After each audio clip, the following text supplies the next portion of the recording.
Okay, the last thing that I talked about last time was this program here, and I couldn't get to work. And if you recall, the reason I couldn't get to work is I had this funky statement right here, while grade, where I read grade in, and then I did its little thing here, and right there. Let me take this line out. I don't need this line here out. That was my troubleshooting line right there. So I just put, while grade is not equal to Z right there. I did put control Z there, right there, just simply to make it a little simpler.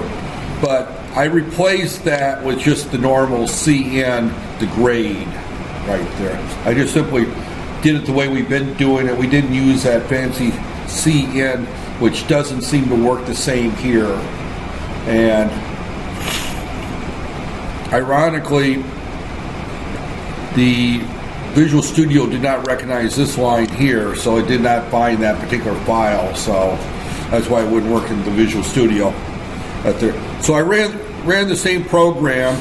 The only changes I made is I just changed the while grade not equal to Z, and before that I did a CN is to grade, which is still defined as char, and then at the end of this I had to put, after the switch statement, I had to put in another CN right there. So I'm just using a Sentinel to run this here, and it runs okay now. If I run this particular one right here, execute run, and I have to hit enter, so I'm going to just hit A.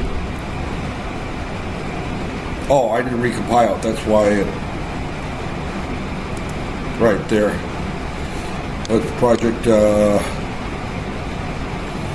compile and run. So if I hit A, if I hit S, for example, it gives an invalid grade S that there. So if I put A, B, C, D, F, Z, and it came back. I gave 4 A's, 3 B's, 1 C, 7 D's, and 7 F's right there. Hopefully that's not this class. Well, there's only 4 students right there, but as you can see, it does work correctly when I did that there, and that's perfectly fine. Since what I was trying to teach last week or on Wednesday, was the switch statement. The switch statement works perfectly fine right there. Nothing wrong with the switch statement right there. What the problem is just that get char function was different and it wasn't behaving correctly. That there. So I just took it out. And as you recall, Wednesday was probably the start of my headache feeling day that there. So I was kind of struggling Wednesday to survive that there. So as a result, I was unable to get this to function. This morning I came in after sleeping for 18 hours, and bam, I was able to make it work within about 5 minutes right there. So it's a case that there. So with that said, I'm going to leave this at there. Since only half of you are here, I'm probably just going to leave, and you can just kind of look at this on your own there. But that's the select case statement there. Today, actually, I think is the day that the midterm projects due. That's probably where these guys are at. There. So, all right. Let me just kind of jump through here and just kind of look at the next set of slides, or finish this chapter here, and then we'll kind of wind down that there. And I'm going to go through these relatively quickly. I say that every time, and I still talk for a full hour right there. So, although, which is fine, since I'm supposed to talk for 2 hours, talking for 1 full hour is still going quick, right? Right there. What do your instructors do that talk for 2 hours straight? They cannot talk for 2 straight hours right there. There's no way that they can. I guess they can they? Can you pay attention for 2 straight hours? No. That's my gut feeling, is that if I talk for 2 hours, the second hour you're not listening anyway. So that there's okay. Let me just kind of jump in here and right there. All right, we finished up this continued right there. Now they go through here and there's some other discussion items right there. But basically, right there, the next subject discussed, and they go through a little bit there, is this idea of the break right here, is that we can stick a break in any loop here. And here what we've got right there is count is equal to count less than or equal to 10, count plus count. That loop should normally go to 10, but because I put this break statement in the middle here, I break out of that loop. So the break statement is used to break out of any loop, vortex, or anything like that there. It just simply ignores the rest of the loop that there. So again, this shows it goes to 1, 2, 3, 4. It hits this break. It drops out. It does not output 5. It breaks out right at this point here. A lot of people who, and now my sinuses are plugging up, so that there. So a lot of people will say using break statements like this is a bad programming technique.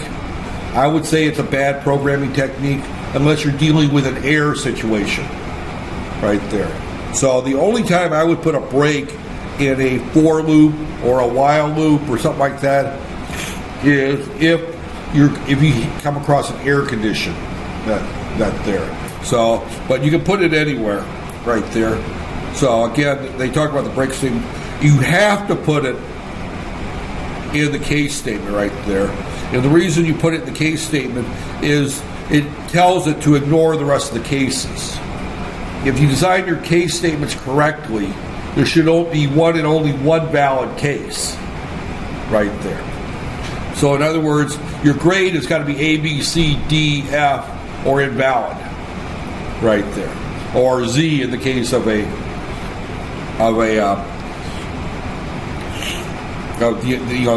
sentinel marker right there, but or space or carriage returning, anything like that. But again, you should only have all your cases should be covered that there, and therefore you should have a break there so you don't check each and every one of them. It just saves a lot of computing time right there, because in this case here, and I'll get back to our code right here. Once I find an A, do I need to check for a B? Do I need to check for a C? Do I need to check for a D? So that's why I go ahead and exit the switch. And the other problem is the way the switch statement works.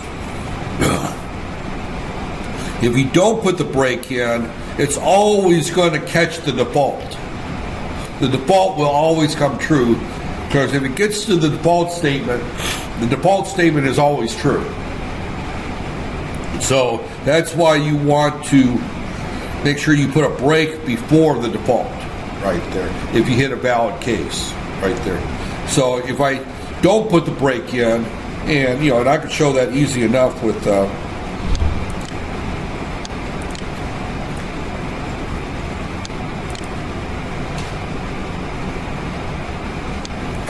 I call that grades 2 is the last one.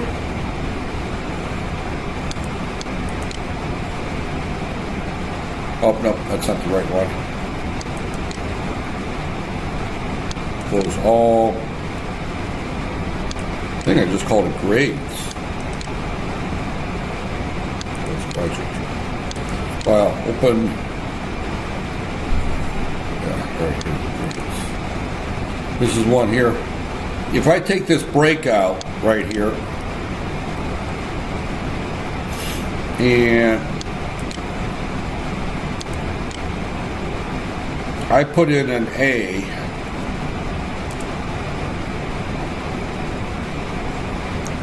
I guess it's not. Oh, evidently this particular compiler, even though I took the break out, does not do the default. Some compilers will do this default even if it sees that there. So this particular case, what I wanted to show you is not true right there with this particular compiler right there. And maybe it's just older compilers. But I remember when I first using this, and it may not even see, to be honest with you, that if I didn't put this break statement in right there. Or it might have been C, not C++. If I didn't put this break statement in, it will always do the default. In this case, it didn't do that right there. So, all right. Right there. Now get back to where I was at. Right there. That's my show. Okay. And this is just kind of go through that there. Okay. That there. Jumping through there. And so the break statement is just one of those things that you can't. Now, I think I talked about this before, but just kind of go through that. We do have logical and or, and not. We've already saw where I used the not equal to right there. But these are just Boolean expressions that allows us to have more complex if and while functions right there. So we have the and function, both conditions have to be true. We have the or function right there, which again, this is showing the logical and. And have you had digital yet? Have you had basic digital electronics? Yeah. Okay, if you've had digital electronics, it's the same as the and there. And the same thing with the or. I'm not going to spend a lot of time on that there. The only thing I would say is, as a general rule, don't make your statements too complex. Right there. Keep them as simple as possible. In this class, they're simple. In real life, if they may get up to the point you may have to or a couple of things together or and a couple of things together, that's fine. But if you get the really complex, debugging your code is difficult right there. You want to keep things simple right there. And again, the logical not, we talked about that there. And stream Boolean alpha sticky manipulator that there. So basically, and I'm not even sure our compiler has this right there, Boolean alpha. It's a thing where you can kind of go through and see whether it's true or false during the debug cycle right there. See how right there. So again, this is a type right there. Create a truth table right here, and here it's just going to go through and create that. And I'm not even sure. I've never used it in real programs, so so it's one of those cases that they talk about it, but I don't necessarily worry about it. This is the appended version of the operator, the precedence in the order, and you'll notice that the and the or is toward the bottom right here. Right here. And we also got the assignments right there. And we talked about this before. Equal and equal are two different things right there. So if you do the equal within an else, it's going to accidentally do the wrong thing. So you just got to be careful. Right there. Variable left values, because they could, that there. Right values, constants, that there. All they're saying is that when you're dealing with L values, your left values, those are variables that you can assign, and R values are ones you cannot assign. There's constants right there. So you can put left values on the right side. I've never used the term L value and right value. It's just, a constant is a constant, and you can't put it on the left side of an expression. It's the easiest way to remember. And same thing, if you declare a variable as a constant, that's the same thing as being a constant. The number 5 is a constant. The string black is a constant. Anything that you read in is that there. So that there, and that kind of wraps this chapter up. And I'm going to just kind of introduce the next chapter right there. Chapter 6, right there. Chapter 6 is a long chapter right there. 214 freaking slides. It's a long chapter. And we're not going to cover all of it. Right there. We're going to skip through it. But it talks about functions, and we've already talked about functions, what they are. And then it introduces an introduction to recursion. Now, recursion is a subject that is difficult to understand at times, and then it's fairly straightforward. But recursion is a function calling itself. Now we can have direct and indirect recursion. We'll talk about that probably next week. We probably won't get into that there. So, but as I said, we've got a oh, we've only 15 minutes. We got plenty of time. Right there. So, again, we're going to talk about modularity from functions, how to use common math functions, passing data to functions, returning results, using the call and return mechanism, using a random variable. So a lot of this we've done already right there. It's just we're going to formally tie it down. And this is probably getting close to the end of what I'm going to talk about before we move into MATLAB. I'll probably talk about arrays, and that'll be the last subject right there. So, right there. But right there, as we go through and we look at, these are the sections right there. And you'll notice that recursion is toward the end. I'll probably jump to that. And I'll probably talk about the Fibonacci series is probably the typical one because that's one everyone's heard of. In the Fibonacci series or factorial. Actually, I'll probably use factorial and factorial as my example. That's a little easier to remember than the Fibonacci series right there. And then I may talk a little bit about the towers of Hanoi, the little game that is used quite often as an example right there of a recursion function right there. So, all right. Oh, man. Experience has shown that the best way to develop and maintain a large program is to construct it from small pieces. Divide and conquer. You've got a very large project. And I don't care if it's a program. It could be, I want to design a building. You know, I'm going to design a condominium complex. Right there. It's going to have 35 floors. It's going to have, we'll just throw a random number, 800 units right there. 2 of the floors are going to be shops. 5 of the floors is going to be parking, right? And then the rest of the floors, you know, we'll say another, I don't know how many floors I said, 35 floors, right? So I said 5 floors set there, so now we're down to 28 floors is going to be units right there. So you don't sit down and design the building from scratch, right? Right there.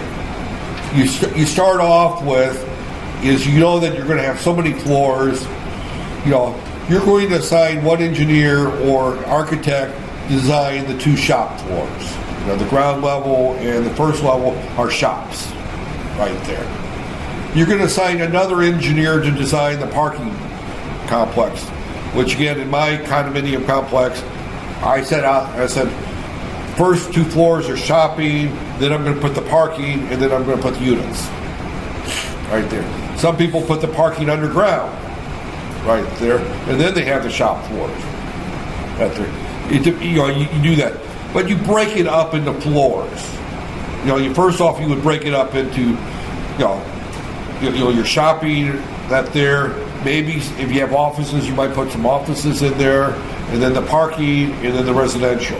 You break it into 4 or 5 pieces to start right off with. Now, each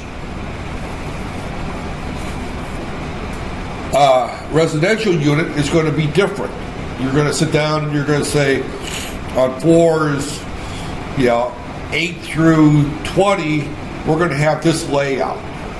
There's going to be 3 4-room units and 2 3-room units right there. And then you assign a person to design each unit separately right there. But your smallest unit is going to be one particular condominium complex. Now you can even break your condominium complex down into having, what does your kitchen look like in this unit? Right there. What does your front hall look like in this unit? What does the master bedroom look like in this unit? What do the guest bedrooms or the children's bedrooms look like? but you break down each unit into rooms right there. So you divide and conquer. You don't design the entire building over a weekend of massive amounts of coffee and you walk into your supervisor's office with 65 sheets of the entire condo complex designed at one time, right? You break it down into pieces. Well, we do the same thing with software. We break it down into smaller pieces right there. And each one of those is going to be basically a function, each one of these smaller pieces. We've been doing some of that already out there. So now function prototypes and how we can get in, how that there is also talked about. And then we're going to do some simulation with random number generation right there. I really haven't talked about random number generation with this class yet. And we won't get in too deep detail of storage, class specifiers, and scope rules and that thing. All right, how C++ keeps track of each function is currently executed. Function overloading and function is a fairly complex topic right there when we look at right there. When we overload a function means that we write a function that can have different types of data passed to it right there. That's a more of an advanced topic. I'll probably skip that. And the function templates we'll talk a little bit briefly about right there. All right. C++ are typically written by combining new functions and classes we write with pre-packaged available in the standard library. So in other words, a typical program is a mix of things that we write and things that are already in the C standard library. Now the C standard library includes a whole bunch of functions that we haven't even looked at. We talked a little bit about sine, cosine, tangent, cn. I mean, these are various functions that are built into that there. So, but these are the standard library functions, and then we have user-defined functions. These are the ones that we write right there.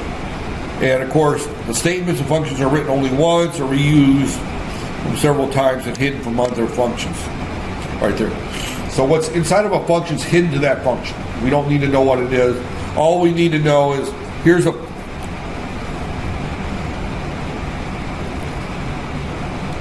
function block, function XYZ right there. We pass in some data right there, out comes out some data right there, the result. What's inside here is hidden. It's in a black box. You call sine pi over 12, for example. You know, I'm not going to put that whatever number into our black box, and out comes out dot x, y, blah, blah, blah, some number, right? Right there. What's inside the box and how the sine is calculated, we don't care, we don't know. It's kind of like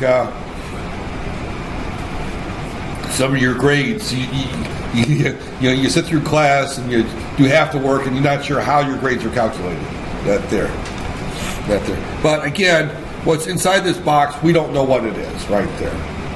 So, you go to a store and you buy a package of chewing gum right there. You pick up a package, it says Wrigley's chewing gum right there. I'll pick Wrigley because Wrigley's from Chicago right there. Right there. And you don't care how that chewing gum got into the package. You don't care what's in the chewing gum. All you know is it tastes good, right? It makes your breath fresh, so when you go on a date, the prospective gal or guy that you're going on a date with doesn't turn over, and get frustrated when you go to, talk to him for the first time because your breath smells like you've had 3 packs of cigarettes today. That's more for the guys chewing the gum. The gals don't, at least in Malaysia, they don't smoke as much cigarettes as the guys do. In the U.S., it's about the same right there. But regardless, you don't care what's in that chewing gum, right? Just like you don't care how the sine is calculated right there. So that goes back to, all right. right there. So when we write our own function, of course, we do care because we have to write the code to generate that there. So, right there. To promote software reusability, every function should be limited to perform a single well-defined task, and the name of the function should that there. This is a hint that he gives in the fact that when you write a function to do a particular task, and if it's a task that gets to be done multiple times over and over again by other programmers and yourself in other programs, you don't want to rewrite it every time. For example, I used to have a situation where, the date that, the U.S. date is going to be 0, we'll say 11/25/16. That's the way the Americans put dates in, right? So that there, and I want to convert that to look something like this: 2016/11/25. The reason I want to convert the date to look like that is because I can do a sort by date very easily. I can do a date sort, but if my date is of even the Malaysian format of day, month, year, right, which is 25/11/16 right there, that's still, I can't sort on that date. I have to have the 16 first, then the month, then the date. That's the way the date has to be, and I have to put the 20 if I'm going to have the four-digit date. Otherwise, if I have the date 99 for something in the year 1999, that's going to throw out my sorting algorithm right there. So I have to convert this date over right there. And I have to do that in almost every program where I've got somebody entering dates manually, from a key punch machine or from a keyboard. That there. And originally this was done by key punch, so that tells you how old this function was right there. And that there, to convert from this format to this format right there, I have to have that function in each and every routine that deals with dates right there. And I call it something like convert to sort date right there, something like that. In other words, I converted the date to a sort format right there. Right there, and I left it in a large integer format right there. Well, I would only want to write that function one time. I don't want to rewrite this function every time I'm dealing with some kind of database type application that has dates that I need to sort by date right there. So, modern databases like Excel and, not Excel, what is the database? Access. It used to be Foxfire or something like that, or I can't remember what the database was included in Office, but now it's Access is the database. It has that built into it right there. But back in the old days, you had to write this the first time. So again, you would write this function one time, and it would receive a date of a certain format and output a date in a new format right there. So a function is invoked by a function call. It completes its task, returns the result right there, or simply returns that there. So you would have either a return and give it a return value, or you just have a return without a return value. Typically, if you don't return anything, you'll define a function of type void. If you return an integer, it's type int. If you return a float, it's type float. If you return a string, it's a type string right there. So again, the analogy he gives is we ask a boss to ask a worker to perform a task and report back or give the results. My boss says, it's kind of, can you write a report on how many students failed computer programming for engineers this semester? that there.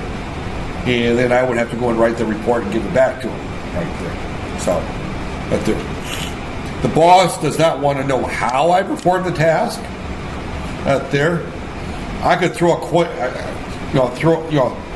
throw a coin 20 times, and however many heads I got, that's how many students I'm going to flunk. That there, he doesn't care how I came up with the number. All he knows is that I have to. That there, he doesn't care if I have someone else write the, that there. I have a student worker. I say, hey, can you go through the grades in my computer programming class and tell me how many students it looks like are going to fail? He doesn't care if I pass it back. All he cares is I come back and say, I give him a number. Out of 30 students, I'm going to fail 3 this semester. Right there. Out of 4 students, I'm going to fail 4. I'm just, that's a joke. I'm not really going to fail 4 out of 4. Right there. But the whole idea is that the only thing that my boss is wanting to know is how many people are going to fail out of my class, right there. Because he's got to be prepared to answer to his boss down the road who's asking how many students are going to fail certain classes this semester. So again, we hide the implementation. In other words, we don't care. Now, if my boss tells me how to calculate how many students, then I'm no longer hiding. If he's going to tell me how to calculate the number of people who are going to fail, then he may as well do the calculation for me. Here's the raw data, you figure it out. That there.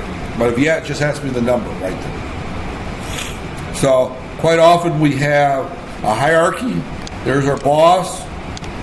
This might be Dr. Dubley, the program coordinator for the electrical engineering program. And here's me down here at the bottom of the scale where I like to be. I like to be at the bottom of the list. I used to be up here, and that's the worst place to be. You don't want to be there because there's always a big boss up here. Boss talking to you that there. And this guy's usually a jerk. This guy here is usually a halfway decent guy.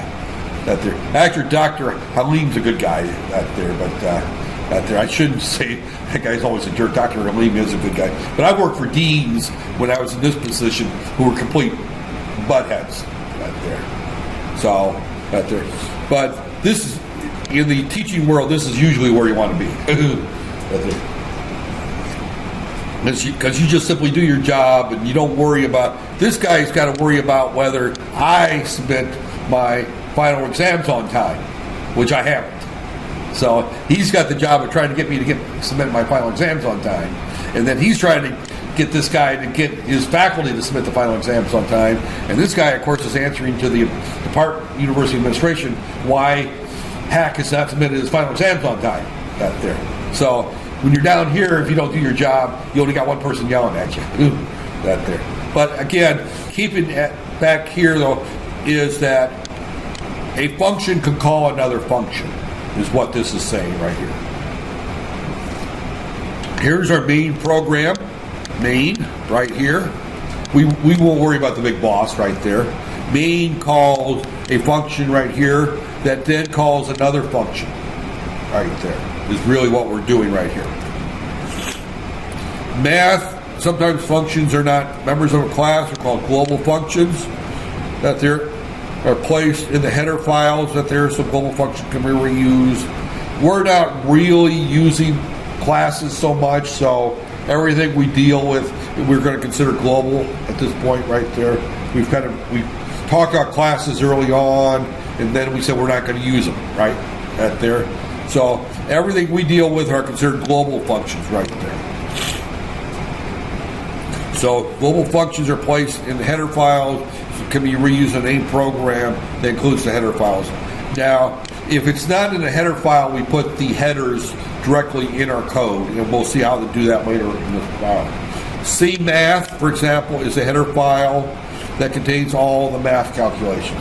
If you want to use sine, cosine, any of those types of things, max, int, any of those things, you have to include the C math header file right there. So if you call a square root and you pass it a negative argument, it's going to return a global variable called error number up there, and that is defined in the error number header right there. So if you call square root and you pass it a negative value, in other words, SQRT -1, we know for mathematics it's equal to J or I, right? The imaginary J1, J or I1, depending on whether you're a mathematician or engineer. Most engineers use J, but because I stands for current, that's why we use J instead. Mathematicians use I for imaginary, but programming doesn't have that into it. It doesn't deal with complex numbers unless we write complex functions for it. So it's going to return an error right there. Do not call it that there for industrial strength code. And when it uses the term industrial strength, that means something that you want to work and always work. And if an error happens, it looks very bad on you, your company, and everything else. Industrial strength code is anything you're going to put out to market for users to use right there. So if you pass, for example, you write a piece of code that you're going to sell, and someone tries to find the square root of -5, you want to intercept that -5 and print the error message yourself and not let the compiler, the operating system, and have your program crash. You want to control the errors. The key thing is control errors. So you stop them before they're happening, and you print the error message saying you can't do that, instead of letting your program just crash right there. Back in the old days, your program would crash and you get the blue screen of death if you're on Windows. And if anybody knows what I mean, the blue screen of death, that means the screen is all blue with an error message and it reboots. They call that the blue screen of death. Old timers used to write the blue screen of death. You might see this term in some of the magazines, BSOD, blue screen of death. And that basically means Windows has crashed.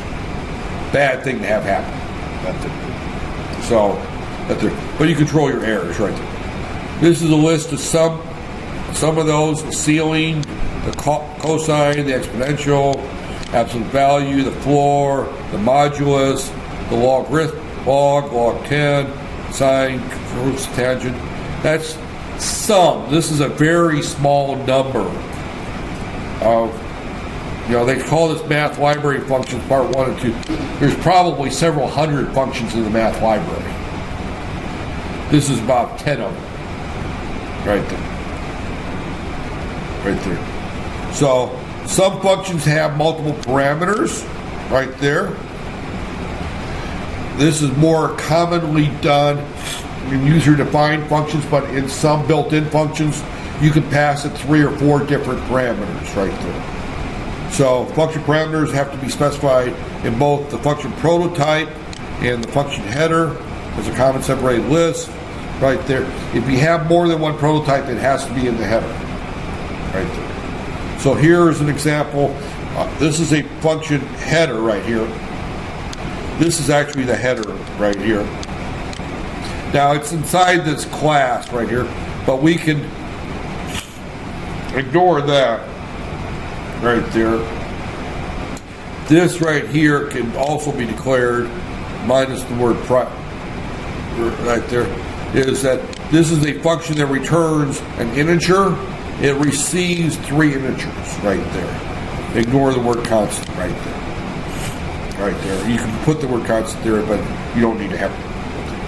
But again, this is of type int. It's going to return an integer. It receives 3 integers right there. You can pass in an array when we talk about arrays and not know how many that you're passing at there.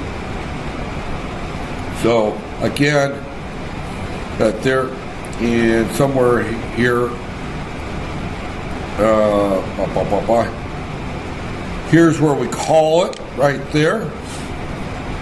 Maximum grade is equal to maximum grade 1, 2, and 3. And here's the actual function right there. It's a type int. The name is gradebook. Don't worry about this right here.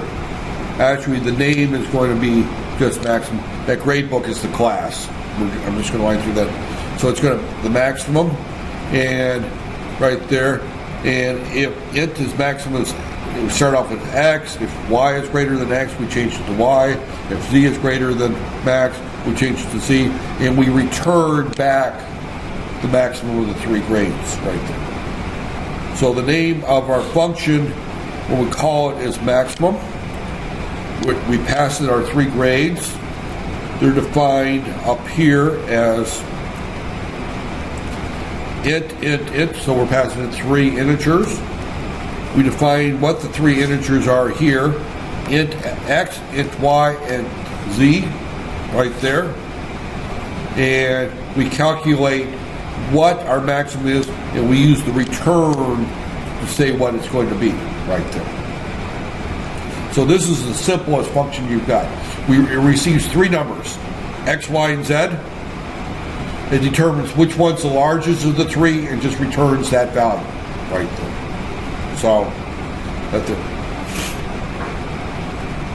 And this is an example how that's run. I'm going to stop here. Normally at this point is when I would stop and say, now you go through and you write the maximum function and you test it at there.